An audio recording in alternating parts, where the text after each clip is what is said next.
네, 시장의 흐름을 꿰뚫는 핵심 바로 왜라는 질문입니다. 종목에는 이유 없는 상승도 하락도 없습니다. 냉철한 분석과 집요한 질문으로 시장의 본질을 파헤칩니다. 숫자 너머의 진짜 흐름을 지금부터 짚어봅니다. 궁금한 종목 Y 오늘 함께할 분들 소개합니다. 기업 공시연구소 변영인 대표, MBN골드 성화준 매니저 함께하겠습니다. 어서 오십시오. 네, 반갑습니다. 네, 반갑습니다. 오늘도 시장 쉽지 않았습니다.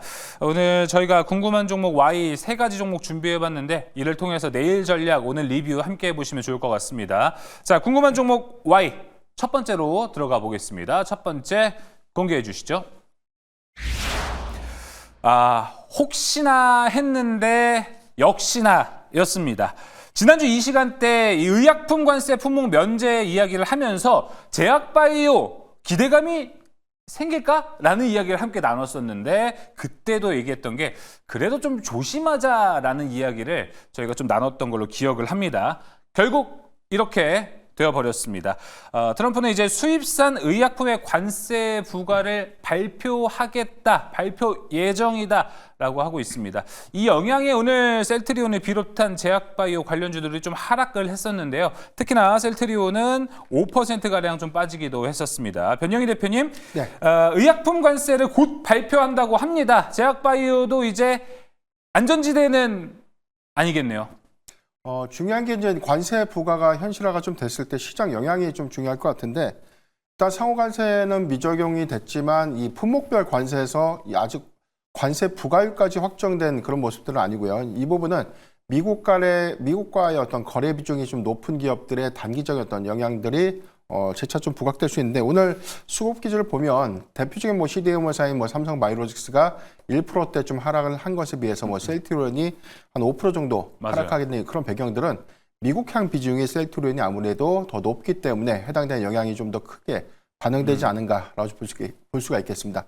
작년 수출 기준을 봤을 때 우리나라에서 미국으로 판매하고 있는 의약품의 전체 이 수출 규모가 한 18% 정도 추정되고 있습니다. 이 부분은 아직까지 글로벌 빅파마들에 대한 공급량들 이 부분을 감안했을 때 미국보다는 유럽향 비중이 좀 많기 때문에 이 영향들이 다소 좀 단기적인 어떤 노이즈가 좀 될 수는 있겠지만 중장기 시장의 영향들은 전 다소 좀 제한적이다라고 좀 볼 수가 있겠고요.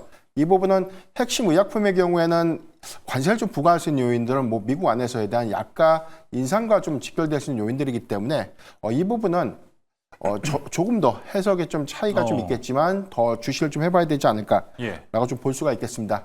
특히 이 부분에 어제 나왔던 내용도 오늘 우시앱텍 같은 기업이 급락을 좀 하는 모습들을 보여줬는데 아직 미국에서 생물보안법에 관련돼서는 최종 승인이 좀 되지 못하고 있지만 중국에 대한 이 제약바이오 업계에 관련된 어떤 규제 이 부분은 원료의약품이라든가 제네릭 의약품에 관련된 규제가 가속화될 수 있는 부분들 이 부분이라면 동종의 어떤 비중이 한국보다 중국이 미국에 대한 비중이 좀 높기 때문에 오히려 반사 수혜를 좀 받을 수 있는 점 좀 착안해 보면 저는 오히려 이 부분을 악재로 좀 이식하기보다는 해당되는 어떤 조정을 좀 매수의 기회로 활용해 볼 수 있지 않을까 좀 판단하고 있습니다.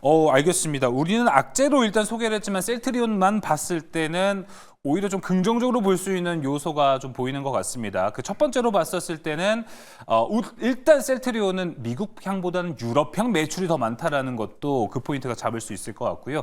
일단 미국이 또 중국산 약품 자체도 관세를 강하게 붙일 거기 때문에 거기에 따른 우리가 반사이익 셀트리온 좀 기대해 볼 수 있지 않을까 싶습니다. 자, 그렇다면 이제 성화준 매니저님, 서정진 회장이 오늘 자사주를 매입했습니다. 셀트리온에 500억 원의 자사주를 매입했고요. 계열사까지 합하면 규모는 대략 한 2천억 원 정도 된다고 합니다.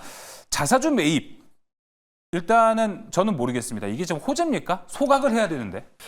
사실 이제 자사주 매입이라는 것 자체 말씀해 주신 것처럼 소각까지 좀 이어지고 한 주당의 가치 흐름을 좀 강하게 끌어올려줘야 더 호재라고 인식이 될 수 있겠지만 최근 시장의 흐름만 놓고 봤을 때는 현재 셀트리온의 자사주 매입은 중장기적인 흐름으로 호재로 반영을 해야 되지 않을까라는 생각이 좀 있어요. 그러니까 단기적인 흐름에 있어서는 제가 당장 호재라고 말씀드리기에 좀 어려운 부분 중에 하나는 일단은 시장의 흐름 때문이죠. 어쨌든 관세 영향 때문에 자사주 매입이라든가 매수라든가 아니면 자사주 소각이 파악이라든가 이 특정 주주 가치 제고를 위한 이런 최대 주주들의 움직임들, 그 그룹사의 움직임들이 사실 시장에서 부각되기가 어려운 상황이잖아요. 그렇다 보니까 지금 입장에서는 뭐 당장의 흐름만 놓고 봤을 때는 엄청난 호재다라고 반영되기보다는 조금 더 중장기적으로 봐야 된다.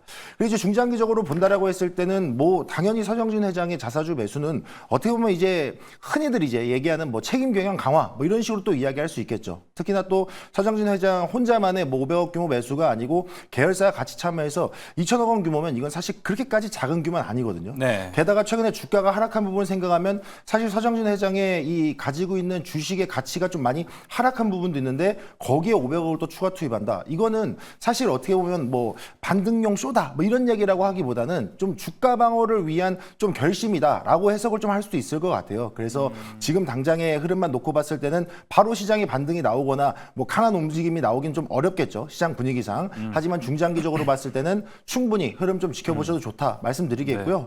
뭐 지금 현재 입장에서는 관세에 대한 영향 때문에 어느 정도 좀 주가가 하방 압력 받으면서 저평가되고 있는 부분들도 있잖아요. 근데 사실 이 셀트리온 같은 경우에는 이미 뭐 관세에 대한 영향력들 좀 이제 악영향들을 좀 해소하기 위한 조치들을 미리 좀 취해놨고 실제로 뭐 공식 홈페이지에 공지까지 올려놓은 상황이에요. 뭐 예를 들어 갖고 뭐 한 1년 정도 이상의 뭐 재고를 미리 뭐 미국에다 좀 이전시켜 놓기도 했고 뭐 중장기적으로 바라보기 위해서 미국의 현지 CDMO 기업하고 협력 방안 만들어내고 있는 부분들 게다가 또 2025년에 목표하고 있는 부분들 뭐 포트폴리오 확장이라든가 뭐 이런 부분들에 있어서 적극적으로 이 경영에 대한 부분들을 좀 긍정적으로 흘러가는 분위기를 보고 봤을 때는 자사주 매수에 대한 것들은 앞으로의 중장기적인 셀트리온 주가의 흐름에 저는 긍정적인 영향을 좀 줄 수도 있다. 그리고 또 최근에 보게 되면은 3월달과 4월달에 나름대로 또 큰 수량은 아니지만 또 일부 소각을 또 하기도 했어요. 네. 그렇다 보니까 이번 2천억대 매수를 통해서 시장의 흐름이 좀 관세에 대한 부담이 좀 적어졌을 때 또 소각을 통한 주가 반등 한번 노려볼 수 있지 않을까. 그래서 중장기적으로 좀 긍정적으로 보셔도 좋다.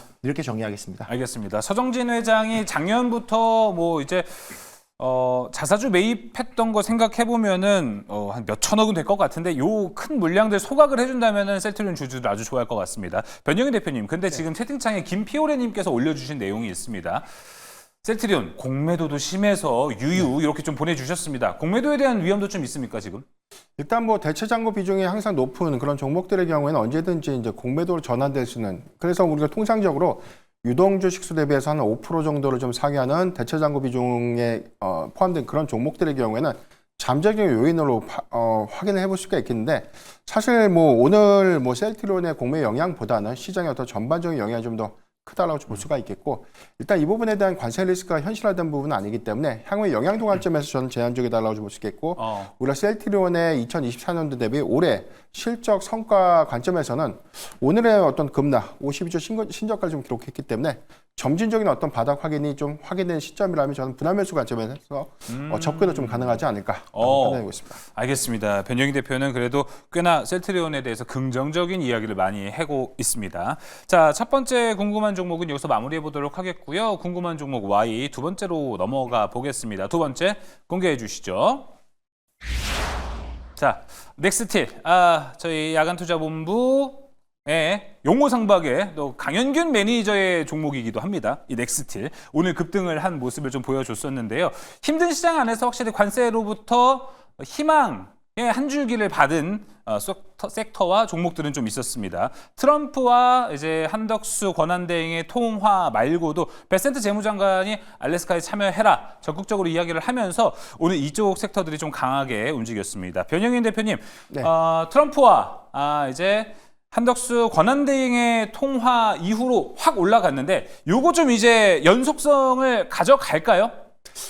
저는 조금 더 이어지지 않을까라고 볼 수 있는데 일단 가장 중요한 부분이 트럼프 대통령이 한국과 일본 같은 뭐 주요 동맹국들에 대해서 관세 협상을 좀 우선적으로 좀 시행하겠다라는 부분을 지시했던 부분들인데 관건은 이 관세 협상용 카드로 부각되고 있는 게 이 알래스카 LNG 프로젝트죠. 이 부분에 관련된 한국 참여를 좀 빌미를 해서 관세를 상당 부분 면제를 받거나 또는 관세율을 좀 인하시킬 수 있는 그런 요인들에 관련된 가장 큰 의지가 좀 되지 않을까라고 볼 수가 있겠고 지금 우리나라의 경우에도 주요국에서 이 LNG 공급망을 좀 확보하고 있는데 한국가스공사의 경우에는 캐나다의 이 LNG 지분 한 5% 정도를 좀 보유하고 있습니다. 그렇다면은 알래스카 프로젝트에 관련된 이 시장성을 좀 논의로 하더라도 뭐 지분 참여는 저는 뭐 가시화될 수 있는 어떤 성과로 좀 이어지지 않을까라고 좀 판단해 볼 수 있겠고, 이 부분이 현실화가 좀 되는 그런 구간이라면 단기적으로는 이 피팅, 관광 종목들이 수혜가 좀 예상될 수 있는데, 모두 다 좀 좋기보다는 미국 안에 생산 시설 좀 보유하고 있는 뭐 세아 제강이라든가 넥스틸, 휴스틸 같은 종목들이 상대적인 어떤 이 미국발 수혜를 좀 더 받을 수 있지 않을까라고 좀 부연드리겠습니다. 네, 알겠습니다. 그리고 넥스틸이 주목을 받는 이유 중에 하나는 바로 미국의 공장을 갖고 있다라는 부분입니다. 이 외에도 휴스틸도 사실 뭐 비슷한 모멘텀을 갖고 있긴 한데, 성화준 매니저님, 네. 이 관세 타격을 완전히 좀 피할 수 있을 거라고 보시나요? 뭐 사실 지금 입장에서는 완전히 좀 피했으면 좋겠죠. 왜냐면 또 이 철강 같은 경우에는 우리나라 주요 수출 품목 중에 하나고, 뭐 자동차랑 과 같이 연계해서 지금 빠르게 관세 영향을 최소화하기 위한 움직임들을 만들어내기 위해서 지금 협상단 또 가 있는 상황이잖아요. 뭐 아직까지 뭐 가시적인 결과를 끌어내지 못했습니다만 어쨌든 철강에 관련된 부분은 관세 협상에 있어서 가장 또 중요한 카드가 될 수 있기 때문에 최대한 이 관세 타격을 좀 피할 수 있는 그런 접근들을 좀 계속해 나가야 될 텐데, 앞서 변영인 대표님 말씀해 주신 것처럼 지금 현재 철강 관련 기업들이 수혜를 볼 수 있는 것은 결국 미국 현지 공장 두고 있는 기업들이죠. 일단 그 기업들이 최소한, 그러니까 관세 타격을 좀 최소화할 수 있는 부분들이 그나마 미국 현지 공장의 카드로 남아 있다 보니까 그런 부분들을 좀 협상의 카드로 이용해서 뭐 미국의 고용을 창출해 준다라던가 뭐 이런 내줄 건 내주고 받아줄 건 받아주면서 어느 정도 좀 악영향을 최소화시킬 수 있는 네. 그런 전략을 좀 취해야 될 것 같아요. 특히나 이제 넥스틸 같은 경우에도 뭐 미국 휴스턴에 관광 공장 유지하고 있는데 뭐 전체 생산 능력 대비 10% 정도란 말이죠. 그럼 물론 이게 10% 정도라 그러면 보시기에는 그렇게 뭐 미국 현지 공장 큰 수준 아니네라고 말씀할 수도 있겠지만, 전체 매출에 차지하는 부분 관세 영향 받지 않는다라 그러면 이거는 또 다변화시킬 수 있는 재료란 말이죠. 그래서 현재로서는 미국 현지 공장에 가동할 수 있는 기업들에 대한 분위기는 저는 매우 좀 긍정적으로 보이고 있다. 네. 네. 그렇게 좀 정의드리겠습니다. 네. 그럼 제가 추가적으로 좀 질문을 한번 해보도록 하겠습니다. 이 넥스틸을 비롯해서 이제 알래스카에 와라 하는 우리나라 기업들, 지금 초청을 받는 기업들이라고 해야 될까요? 이 기업들 같은 경우에는 사실 뭐 그래요. 우리가 우리 돈을 내서 알래스카에 사업장을 차리고 거기에서 이제 LNG에 대한 개발을 하는 거거든요. 이게 마진은 안 남을 것 같은데 관세가 더 크다라는 그런 좀 이 뭐라고 될까요? 이율이 더 크다? 이익이 더 크다? 그렇게 좀 봐야 되는 건가요? 그렇죠. 지금 상황에서는 그게 먼저라고 말씀드리는 거죠. 그러니까 현재로서는 관세 부과에 대한 부분들이 뭐 어느 정도 이제 뭐 상호관세 적용은 되지 않는 부분도 있고 적용되는 부분들도 있겠지만, 네. 현재로서는 미국 현지 공장에서 이 매출을 만들어내는 부분에, 매출을 이렇게 실현하는 부분에 있어서 그 관세에 대한 영향을 최소화시키는 게 현재로서는 최선이다라고 이야기를 하는 거고, 특히나 이제 뭐 철강뿐만 아니고 우리나라 주요 품목, 수출 품목들 놓고 봤을 때 미국 말고 또 관세에 대한 영향 많이 받고 있는 중국이라든가 베트남이라든가 뭐 이런 주요 국가들에서의 관세 영향도 너무 크다 보니까 그나마 미국 현지에서라도 관세에 대한 부담을 좀 줄여야 되는 것이 현재 우리의 중요한 카드이자 중요한 또 핵심이 되지 않겠느냐라는 관점 때문에 현재로서는 미국 현지에 대한 대응이 먼저 이루어져야 된다라는 관점으로 잡고 보고 있는 것 같습니다. 네, 알겠습니다. 자, 그럼 두 번째 넥스틸에 대한 이야기까지 한 마무리 해보면서 이제 궁금한 종목 Y 세 번째로 넘어가 보도록 하겠습니다. 세 번째 열어주시죠. 관세 무풍지대라더니 오늘 하이브는 6% 급락을 했습니다. 이 관세 무풍지대라고 했는데 실적 무풍지대는 아니었던 모양입니다. 오늘 하이브가 1분기 실적 발표는 아니고 이제 실적 부진이 전망된다라는 증권사의 의견이 있었습니다. IBK 투자증권이었는데요. 매출이 4,329억, 영업이익 215억으로 영업이익 컨센서스가 531억이었는데 절반도 안 되는 수치로 영업이익이 기록이 됐습니다. 통상 엔터업계는 1분기가 비수기라고 합니다. 그럼에도 불구하고 이건 너무 못 본 거냐에 대한 의견이 좀 여러 가지인데요. 자, 먼저 변영희 대표님, 네. 실적 부진 전망이 나왔습니다. 이거 어떻게 좀 받아들여야 돼요? 원래 1분기가 좀 비수기긴 한데. 네, 대체적으로 보면 우리가 3분기에서 4분기를 좀 넘어왔던 실적 네. 약진 부분이 상대적으로 1분기의 추정치를 좀 상향시켰던 기대감이 일부가 좀 반영됐었고요. 다만 매출과 영업이익이 전년 동기 대비해서는 증가세를 좀 보이고 있는데 지금 1개월 평균 컨센서스 한 531억 대비해서는 좀 낮아진 수치. 시장의 어떤 평균 추정치가 180억에서 한 200억대 초반으로 좀 제시됐기 때문에 지금 평균 컨센 대비해서 한 절반 정도 하회되는 어떤 우려감들이 오늘의 어떤 급락의 어떤 빌미가 좀 되지 않았나라고 좀 판단을 해보겠고, 네. 다만 사연은 뭐 앵커님께서 좀 말씀하셨던 것처럼 계절적인 비수기 효과도 있었고요. 이 부분은 신곡의 신보 앨범의 어떤 발매가 사실 좀 제한적이었습니다. 올해 뭐 한 세 개 팀 정도, 그리고 미니 앨범 한 2개 정도에서 평균적인 어떤 신보 앨범의 어떤 발매량보다는 좀 미흡한 수치였는데, 이 부분은 1분기보다 2분기의 어떤 이 컴백 일정 같은 것들이 좀 다소 지연됐던 측면도 네. 좀 감안해봐야 되기 때문에 중장기의 어떤 이 성장성이 좀 제한되는 그런 흐름들은 좀 아니다라고 좀 판단을 해볼 수 있겠습니다. 네. 다만 오히려 좀 기대해볼 수 있는 것들은 2분기에 세븐틴의 이 컴백, 이 부분을 좀 빌미로 해서 이 해외 투어가 좀 본격화됩니다. 이런 이 실적의 어떤 기저효과들은 1분기의 일시적인 어떤 정체 효과로 판단이 좀 될 수 있는 만큼 2분기에 상당한 실적의 기대 요인으로 좀 작용할 수 있겠고요. 하반기에는 역시나 BTS의 이 완전체 활동이 좀 가시화될 수 있는 부분이기 때문에 증액 모멘텀 관점에서는 뭐 네. 훼손이 아니라 오히려 좀 충분한 어. 기대의 요인이 좀 되지 않을까 아주 판단해 보겠습니다. 그래서 이제 성화준 매니저한테 물어보고 싶은 건 하이브, 이거 제가 두 가지 질문을 할 거라서 첫 번째 질문은 단답으로 해주셔도 됩니다. 네. 성화준 매니저님이라면 지금 하이브 저가 매수 들어갑니까 안 들어갑니까? 저라면 조금 더 기다릴 것 같습니다. 네. 자, 그러면 제가 반박이 될 수 있을 것 같습니다. 네. 그래서 제가 오늘 하이브 1분기 실적 작년 1분기 실적을 봤어요. 작년 1분기에 144억 벌었거든요. 근데 지금 오늘 IBK에서는 컨센 531억인데 영업이익 215억. 근데 결과적으로 작년보다 YOY 기준으로 했으면은 잘 번 겁니다. 이거는 증가했습니다. 그러다 보면은 이거는 억가가 아닌가 이렇게 좀 생각이 들었어요 오늘. 그 사실 그 부분도 저도 생각을 안 한 건 아닌데, 그러니까 어느 정도 이제 선반영 개념으로 보시는 게 좋을 것 같아요.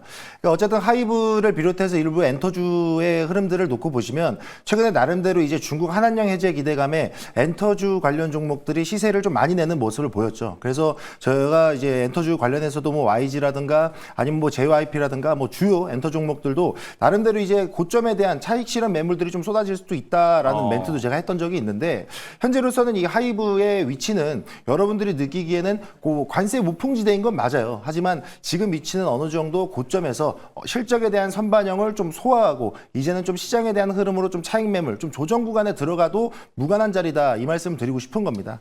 사실 지금 하이브의 최근 움직임도 보시면 일단 엔터 종목들, 뭐 앞서 얘기했던 바이오도 마찬가지지만 사실 지금 우리나라 시장에 어떻게 보면 한 가지 좀 아쉬운 트리거라고 해야 될까요? 아쉬운 부분이 공매도 재개죠. 그러니까 하이브 같은 경우에도 최근 5거래일 동안 공매도의 량이 좀 18%, 총 거래량의 18% 착용 좀 유지되고 있다 보니까 사실 코스피 종목들 중에는 좀 상위권이에요.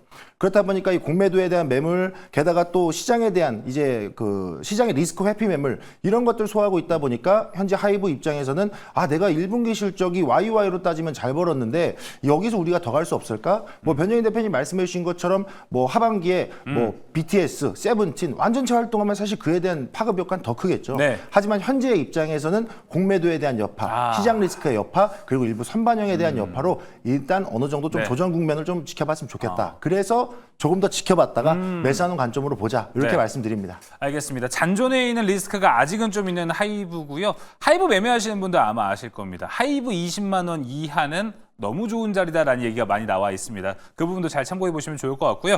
자, 오늘도 두 분 함께 했는데 성화준 매니저님, 네.